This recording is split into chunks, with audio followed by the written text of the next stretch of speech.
What do you consider the greatest editorial, greatest editing you know of in the history of science fiction? No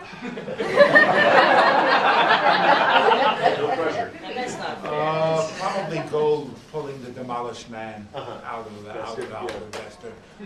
The original draft of which we'll never see or know, but I suspect that he talked Bester through that chapter by chapter and showed him what it should have been and got it there. That's an inference. Would you also cite Gold for the worst editing in the field? For Flowers for Algernon, I'm thinking. Yeah, but he didn't get to edit it now, did he? He tried. So, for those of you who don't know, Dan Keyes wrote Flowers for Algernon and brought it to Horace Gold. And Gold said, I like it, give it a happy ending and I'll buy it.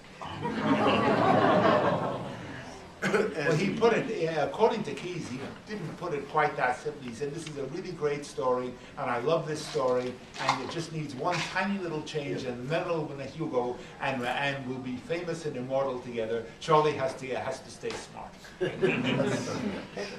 Otherwise, it's perfect. And as the story goes, Keyes was neighbors with Phil Klass, and went to Phil and told him what Gold had said. And Phil, and I've heard this from both Keyes and Phil separately, so either they're both telling the truth or they collaborated and got their story straight. Phil said, if you try to change the ending, I will go across the street back home and get my baseball bat and come here and break both your knees. But what you didn't hear from either is what I heard from Robert Mills in 1972, which is that Mills and Keyes took a commuter train together on a ferry and saw one another, and Keyes told him the story of war, and Mills who had just taken over at FNSF said, I'd like to see it. And Keyes gave it to him, and Mills in due time said, well, I've read it, and it's a pretty good story, and I have a few ideas. And Keyes grabbed it by the lapels and broke into tears and said, please don't tell me that I have to make Charlie smart.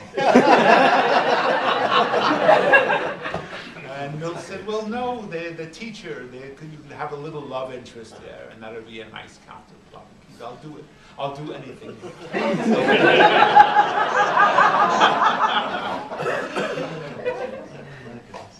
So sometimes the greatest editing jobs, as general managers say, the great trade is the trade you didn't make. Yeah. The great edit is the edit you didn't do. My one story of great editing in my own, what I laughably call my career, Robert Hoskins, my editor at Lancer Books in 1971, I signed a contract for something called The Day of the Burning. And I know just a one paragraph outline. And I delivered it. And I came in 2 weeks later, and Hoskins had a manuscript on the desk. And he said, Barry, why are you handing me this shit? Go home and write me a novel. And in frustration and rage, I wrote The Men Inside, and I delivered The Men Inside. He said, yes, now that's all right. The fact that I did sell The Day of the Burning to Ace Books a little while later is not the point of the story. The point of the story is that the sheer anger which pulled that Men Inside of it, I believe gave me my best science fiction novel. That again is the kind of editing that is great editing by absence. Yeah. Or by challenge, Yeah. And good for him. Your turn. Scully. Well, let's see. When I think of great, some great editors, David Hartwell certainly would be one. I was writing an incomprehensible critical work, and I kept on saying to David, I'm showing him 10 pages here and 10 pages there, and saying, well, now it's going to all come together, and finally David said, Chip, write your book, I'll publish it. And that was, and at that point I realized, yes, it has to come together. And so it was the same. In a way, it was a positive challenge rather than a negative challenge. But it's essentially the same story. Yeah, it really is. An editor who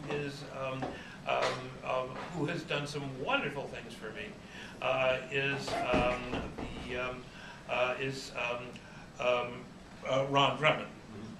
who has run a small press called Incanabula, and has published a bunch of little things by John Crowley, a couple of things by me.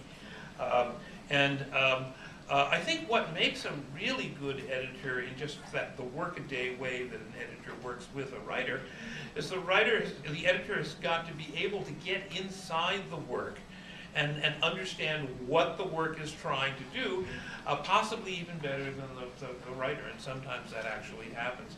And I can think of a number of cases where Ron has been able to do that, and just, you know, and save me from my own stupidity, which can get pretty monumental when it turns loose. And so that's been very, very good. Another editor who has nothing to do with science fiction is a man named Patrick Merla, who edited a couple of essays of mine completely outside the science fiction field. And again, it's just somebody who, you know, you work on a piece really hard and you think nothing more can be done with this piece, you know, and then somebody actually reads it and says, well, you know, have you considered X, Y, or Z? And suddenly you begin to recognize these things that aren't holding together in it, and it makes it really better. And Patrick Merla, there's an essay that meant a great deal to me, and I think one of the reasons it had the first draft had all the flaws it had is because it didn't mean so much to me. It was an essay called Coming Out, and it was to be the introduction of a book called Boys Like Us, when gay writers tell their coming out stories. So I was sort of asked to do the first story in it. And as I said, I think it meant too much for me. And Patrick was able to say, look, forget about this stuff over here, concentrate on this stuff over here, which is really the meat and was really working. And the result was an essay that has been republished a couple of times, and I'm still fairly proud of. Another thing which was very similar to that is when Victoria Shockett was working for Analog, and edited an essay which was called The Conscience of the King, that appeared in Analog. It was not an Analog kind of essay at all. Boy, was it not an Analog essay. But Vicki worked with me practically sentence by sentence, and it was a long, hard drive. And it was one of these things that I felt at the end. I don't know whether it's true, but she managed to convince me that I could be a much better writer than I was, and that's always a nice thing to feel. You know, if an editor can convince you of something like that, I felt like I'd learned things from just the way she had simply gone and questioned every bloody sentence in the thing. And at first you think, oh, this is going to be a nightmare, you know.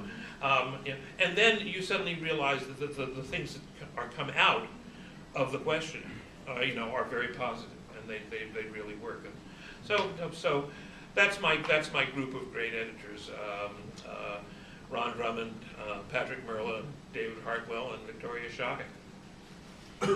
I would add, you say that The Conscience of the King was in no way an analog piece.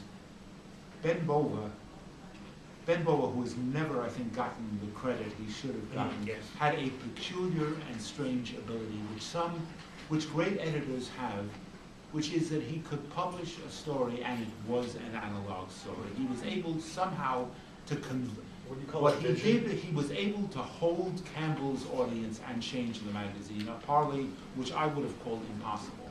But people like Gene Wolfe and myself and Michael Bishop, Effinger, got into that magazine, and somehow they looked and felt like analog stories. It was a kind of alchemy for which he never got credit, functioning in an impossible interregnum between Campbell and then the endless sleep of Stanley Schmidt, but somewhere in a particle of the second act, a little light.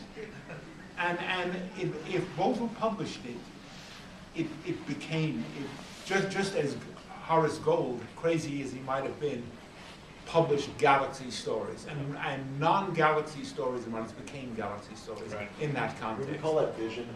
Yeah, that's exactly what I call it. And an editorial persona so strong that it filters the work and shapes the work.